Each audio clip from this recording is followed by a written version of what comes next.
In this American English pronunciation video, I'm going to make a steaming bowl of ramen noodles. Of course, we'll also study pronunciation, and we'll see a lot of reduction in action, like gotta, gonna, them, and can. Stay tuned. It's gonna be a blast.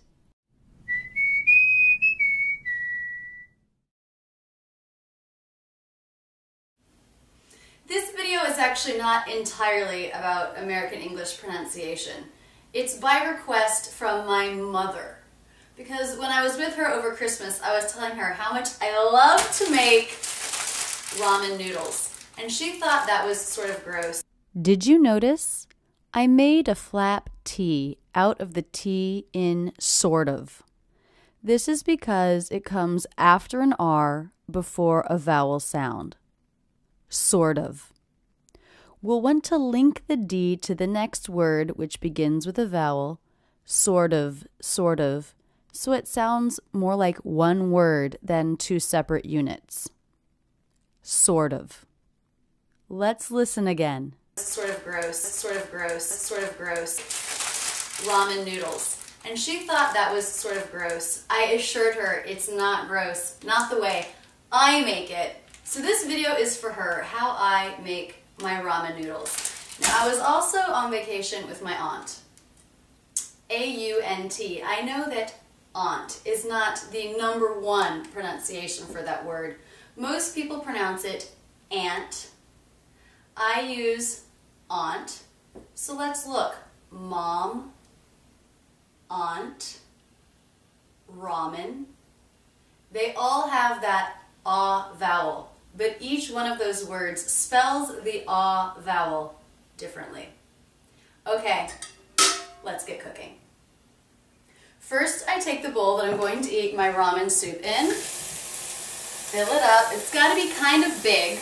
Do you remember in the Thanksgiving video when we reduced I have got to I've gotta or I gotta? It's happening here. It has got to. I'm reducing it to it's gotta. It's gotta. Listen again. It's gotta be kind of big. It's gotta be kind of big. It's gotta be kind of big. Maybe leave about an inch at the top. I'm gonna put it on high. Did you notice? I'm gonna.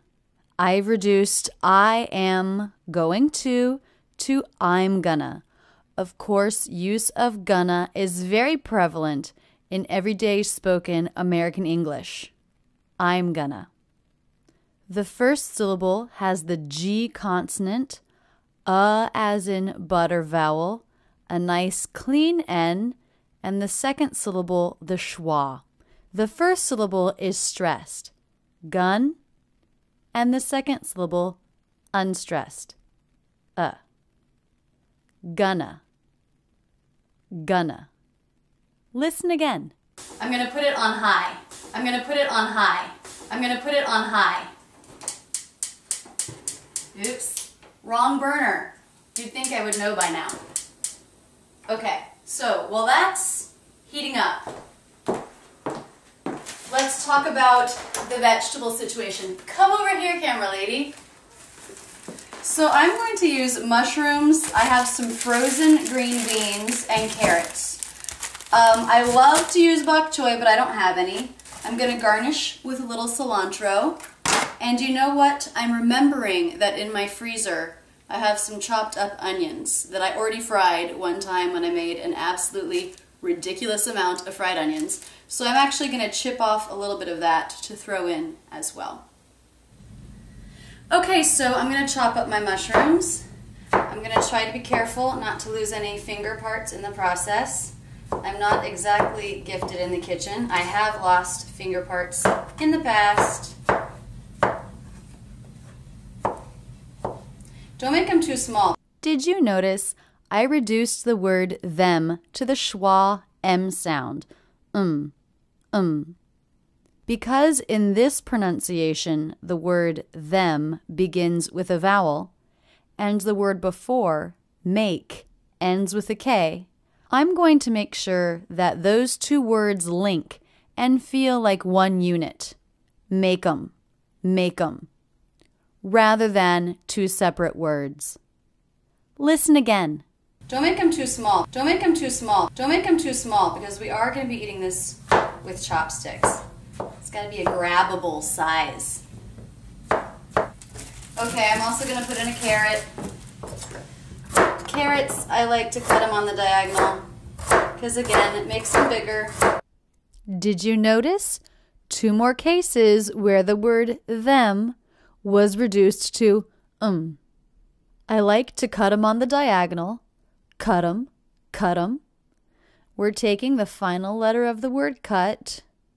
We're attaching it to the word And because the T now comes between two vowels, I turned that T into a flap or a light D sound.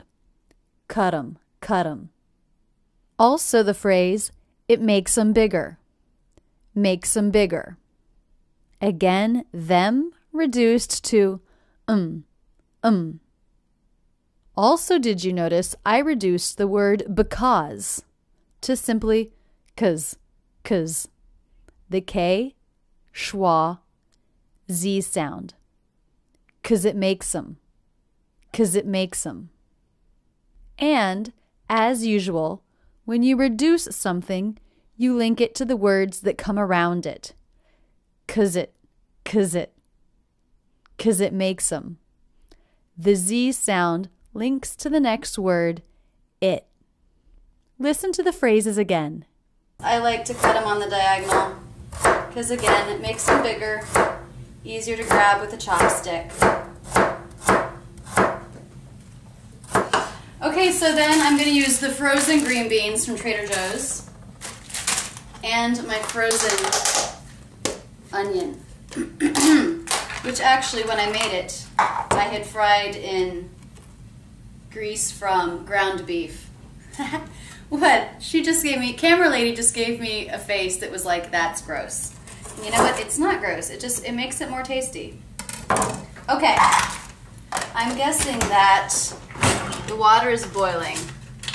So I'm now ready to head over to the pot. Just a quick note. Did you see how much the jaw dropped in the word pot? And you can see a dark space in the mouth because the tongue is pressed down in the back, just the way the ah vowel should be.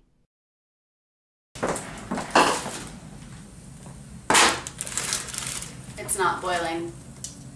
I need to be patient. So to make my broth, I'm not just going to use the packet that came with the ramen, of course. I will use some of it, but I'm going to supplement. Hey, another gonna. I'm gonna supplement. I'm gonna supplement. But I'm going to supplement with fish sauce, soy sauce, sugar, some fresh lemon, and probably a little fresh pepper as well. Okay, it's boiling. In goes the ramen. I give it just a few seconds to start to break up.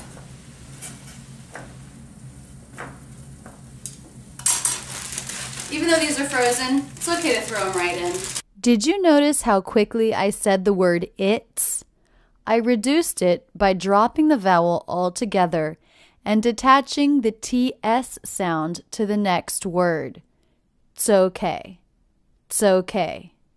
This was very fast of me. Quite casual. It's okay to throw them right in. And now all the vegetable that we've chopped goes in.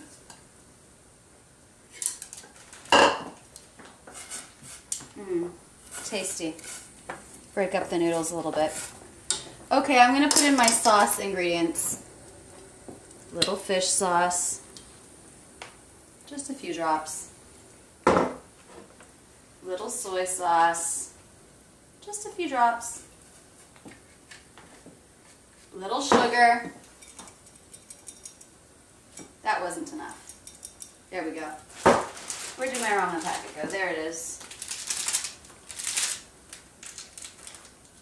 And then maybe half of this. Okay. Lemon juice. Oops, don't want that seed to fall in. Okay, so there it is. I'm going to mix it up. I'm going to let it go for not very long, just maybe 2 minutes before my next step. We're going to put an egg in this guy. Okay, so I take my egg, get it all nice and good and cracked. Can you see? Can you see? I reduced the word can to can. That's because in this sentence it's a helping verb. See is the main verb. Helping verbs will usually be unstressed, and can likes to reduce when it's unstressed to kn. K sound, schwa, n. Kn. Can you see? Listen again. Can you see? Can you see? Can you see? In there. Then just split it open, dump it right in, put on the lid, turn off the heat, boom. So now I'm going to dump the ramen into my bowl, and I have this little spoon because I'm going to hold up the egg so that the egg doesn't get crushed in the process. So I dump it all. Yeah. And I'll put the egg in. And now if I want a runny yolk, I just leave it as it is. If I want the yolk to be more cooked, then what I'll do is I'll pick up some noodles and sort of cover it. And that will cook it.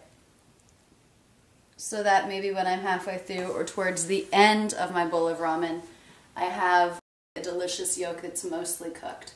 I love it. Okay, last thing, gonna garnish with a little cilantro. Not a must, just because I had it. And there you go, Mom, Auntie, a bowl of ramen. As a thanks for being my camera lady, I'm gonna let my friend Sarah eat this delicious bowl of ramen. What do you think, Sarah? It's delicious. I know I'm no master chef, and probably a lot of my students can make a much better noodle dish than I can. I'm obsessed with noodles right now, so please send me your recipes. Post a photo to my Facebook page, or maybe even post a video of you making your noodle dish. I can't wait to get some recipes. That's it, and thanks so much for using Rachel's English.